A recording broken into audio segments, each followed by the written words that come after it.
Hello bachcho, let's read this question. The question says to maintain a speed of 80 km per hour by a bus of mass 500 kg on a plain rough road for 4 km distance, the work done by the engine of the bus will be dash kilojoules. The coefficient of friction between tire of bus and road is 0.04. सो हमें coefficient of friction दे रखा है 0.04 और हमें ये answer निकालना है। Okay, सो हम पहले की कॉन्सेप्ट समझ लेते हैं क्या यूज होंगे। की कॉन्सेप्ट्स जो यहाँ पर यूज होंगे वो हैं, first, when the net force is 0 then the body remains at rest or travels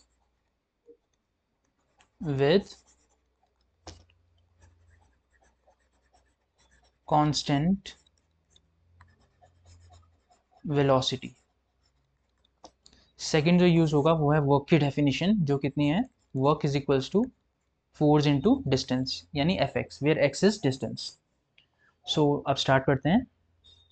हमें गिवन है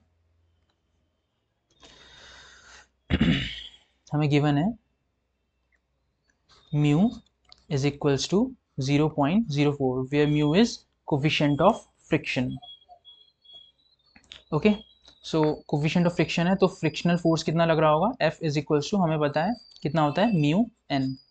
तो हमारा ये फोर्स लग रहा होगा। ओके, अब हम पहले कॉन्सेप्ट का यूज करेंगे, when the net force is 0 then the body remains at rest और ट्रेवल्स विद कांस्टेंट वेलोसिटी। क्योंकि हम देख रहे हैं कि बॉडी ने मेंटेन कर रखी है अपनी speed 80 kilometre per hour, body ने अपनी स्पीड मेंटेन कर रखी है 80 किलोमीटर पर आवर। तो इसका मतलब क्या है कि जो नेट फोर्स है वो एक्चुअली में 0 लग रहा होगा। ओके, सो अगर बॉडी इस तरफ ट्रैवल कर रही है, ओके, 80 किलोमीटर पर आवर की स्पीड से, तो उस पर फ्रिक्शनल फोर्स लग रहा है म्यू एन।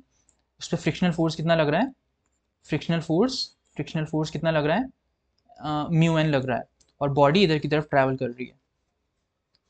तो अब इसको अगर कॉन्स्टेंटली ट्रैवल करना पड़ेगा इस स्पीड से, तो हमें इसके अपोजिट भी फोर्स लगाना पड़ेगा।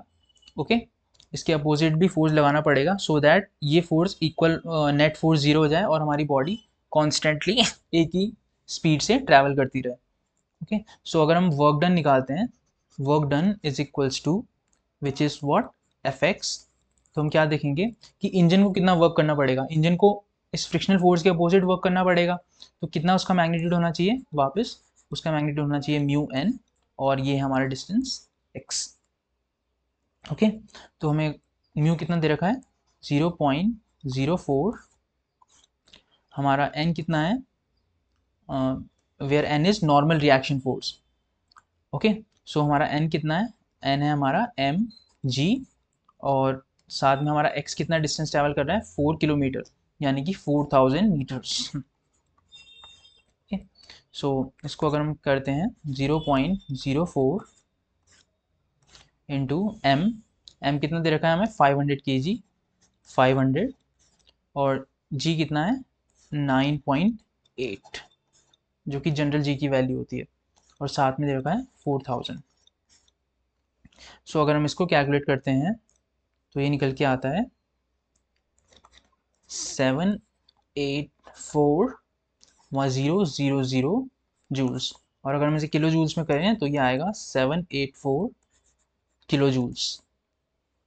सो हमें आंसर निकालना था कितना किलो जूल्स, तो ये कितना आएगा आंसर, 784 जूल्स।